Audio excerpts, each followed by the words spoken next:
আছো? আমি তো ভালো আছি। আজকে হচ্ছে রথযাত্রা, সবাইকে শুভ রথযাত্রা।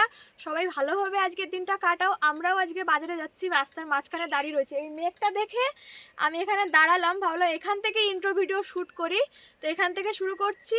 আর উড়িষ্যার বাজারে যাচ্ছি, মানে উড়িষ্যা তো ছোট জায়গা না, আমরা একটা অন্ধ্র আর উড়িষ্যার মাঝামাঝি জায়গায় থাকি, তাই তো অন্ধ্র আর উড়িষ্যার মাঝামাঝি জায়গাতে থাকি।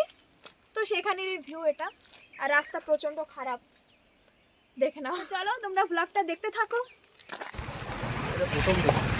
আমরা একটা ভালো জিনিস দেখতে পেলাম গাইস, তোমরাও দেখতে পাবে, দাঁড়াও এখনই। বাইকে যেতে যেতে যে কত কিছু দেখা যায়। ও ওয়াও, পুরো মনে হচ্ছে যেন দুধের স্বর ঢেলে পড়ছে একদম। জুম করো, জুম করে দেখো। ওয়াও, দারুণ লাগছে। অ্যামেজিং। কি জোরে বৃষ্টি হয়েছে সারা দিন ধরে, যে জায়গায় জায়গায় এত পরিমাণে বৃষ্টির জল জমে গেছে। তো যাই হোক, জগন্নাথ দেবের তো দর্শন করতেই হবে। রেইনকোট পরছি। আমরা দুজনে রেনকোট পরছি, কারণ ওই সামনে প্রচন্ড মেঘ, ওই দেখো ওইখানে পুরো ভিজে যাব আমরা, সেজন্য রেনকোট পরে নিলাম। বৃষ্টি হলেও রথ তো দেখতে হবে নাকি? আর রথের মজা পথে পথে, কথায় আছে না গো? হেলমেট পরবা? তো চলো, তো কি গো, জয় জগন্নাথ বলে দাও। জয় জগন্নাথ। জয় জগন্নাথ গাইস। ও রেনকোটের ভিতরে রাখো, কেন? আমারটা রাখো, এটা হাতে থাকে, এটা তো তোমারটা তো ওয়াটার প্রুফ। তোমারটা ওয়াটার প্রুফ? হ্যাঁ ওয়াটার প্রুফ, তোমারটা ওয়াটার প্রুফ। এটাও যাবে ভিডিওতে গাইস। আমার বর একটু লোকজন আসলে লজ্জা পায়, সেই জন্য লোকজন আসলেই বলে ভিডিও বন্ধ করে দাও, বন্ধ করে দাও। না আমার ফোনটা রাখো, আর কিন্তু তোমারটা হাতেই থাক। রেইনকোট পরলে তো হেভি লাগে আমার। মেয়েরা তুলে না নিয়ে যায়, আমার তো ভয় করছে এখন। দেখো বাইক চালাচ্ছে আর বাইকের এখান থেকে এরকম ভাবে তুলে নিয়ে দৌড় মারলো তোমার। তবে শুনে দেখো অডিয়েন্সের কাছে শুনে দেখো। অডিয়েন্সরা কমেন্ট করো, এ বেশি সুন্দর না আমি বেশি সুন্দর? তোমার ও তুমি পরবা এটা নাকি আমি পরবো? আমি পরবো, তোমার টুপি পরো তুমি। এইবার দেখো, এইবার প্যাঙ্গুইন লাগবে, প্যাঙ্গুইন। ওই দেখো ও। তো চলো বাজারে যেয়ে দেখা হচ্ছে। তো গাইস বেরিয়ে পড়েছি এখন। এই যে আমার বর, আর উপরে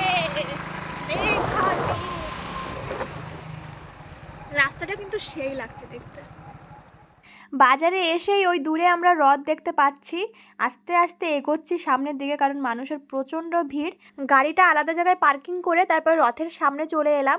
এবার আমি উপরের দিকে যাব, একজন একজন করেই যাব, দুজনে একসাথে যাব না।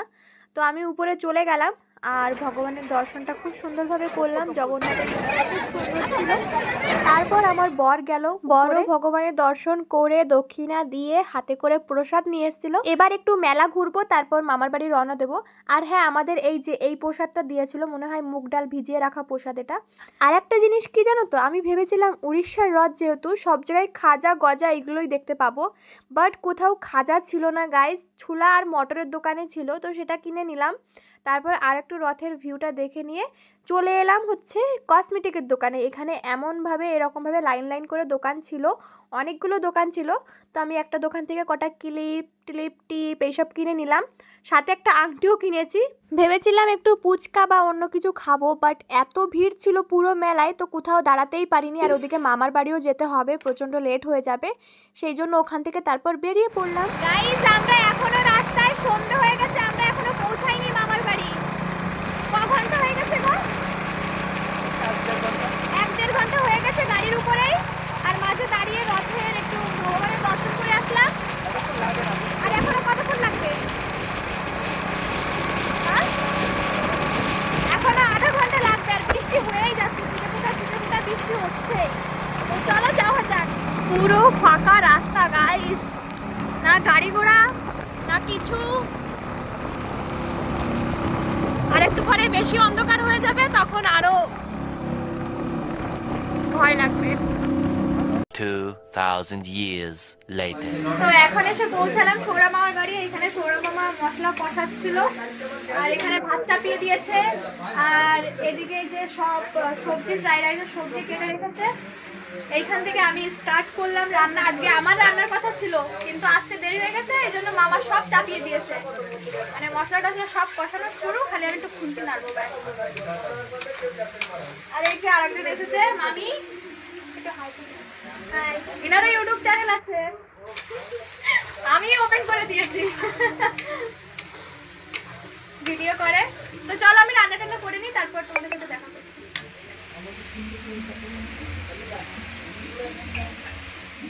রেডি ফ্রুট চাট তোমার? মামার ফ্রেশ কি ফেমাস ফ্রুট চাট, দেখে এটা কাশ্মীরি ফ্রুট চাট, কাশ্মীরি ফ্রুট চাট। ডাল লেক। আমি তো রিভিউ দেব না।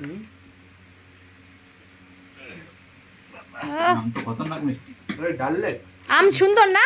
আমি ওই এক গাল খেয়েই পুরো আমার কলকাতার কথা মনে পড়ে গেছে, যে কলকাতার মধ্যে আগের দিনও তো নিয়েছিলাম কলকাতার মধ্যে নাকি নদীর না একটু সত্যি মামা রিভিউ দাও মামা। এই মামা লজ্জা পায়। রিভিউ হচ্ছে দাঁড়াও হোয়াটসঅ্যাপে রিভিউ এখন রিভিউ হবে না, পরে হবে না। এখানে মামি স্যালাড কাটছে, তারপর আমরা সবাই খেতে বসে যাব। এদিকে বসেও গেছি, আমার বরের আগে খাওয়া হয়ে গেছে, সেজন্য আমার বর এখানে নেই। হয়েছে ফ্রাই রাইস, চিকেন আর সাথে স্যালাড। আজকের আয়োজন এটাই সৌরভ মামার বাড়িতে। আজকে মামা প্রচুর জায়গায় মাটন খুঁজেছে, বাট এখানে রথযাত্রা যেহেতু সেজন্য কেউ মাটন কাটেনি, এমনকি চিকেনও কেউ কেটে দেয়নি, বাড়িতেই কেটেছে মামা। The next day. Good morning guys. এখন কটা বাজে গেস করো? এখন বাজে 4:30। আমরা সৌরভ মামার বাড়ি থেকে বেরিয়ে গেছি, এখন বাড়ির দিকে রওনা দিলাম। আর আকাশের অবস্থা তো খুবই খারাপ, মেঘ করেছে, যখন তখন বৃষ্টি নেমে যেতে পারে। তো চলো যাওয়া যাক। Guys, ভোর হয়ে গেছে, দেখো weather-টা। কি সুন্দর।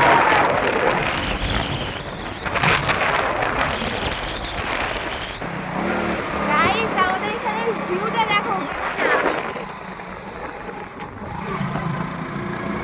এই দেখো, গরু যাচ্ছে, গরু। সাথে আমরাই দুটো গরু। দেখো, গাছপালা দেখতে হলে তোমাকে উড়িষ্যায় চলে আসতে হবে। এখানের ওয়েদারটা যেমন সুন্দর থাকে, আর গাছপালা ভর্তি, পুরো পাহাড়, দেখতে দারুণ লাগে, পুরো সবুজময় সবুজময় এরিয়া। যাক, মার্কেটে এসে জগন্নাথ দেবেরও দর্শন হয়ে গেল, আজকের সকালটা সুন্দরভাবে স্টার্ট হলো। তো আজকের ব্লগটা আমি এই পর্যন্তই রাখছি, দেখা হবে নেক্সট ব্লগে। Thank you for watching.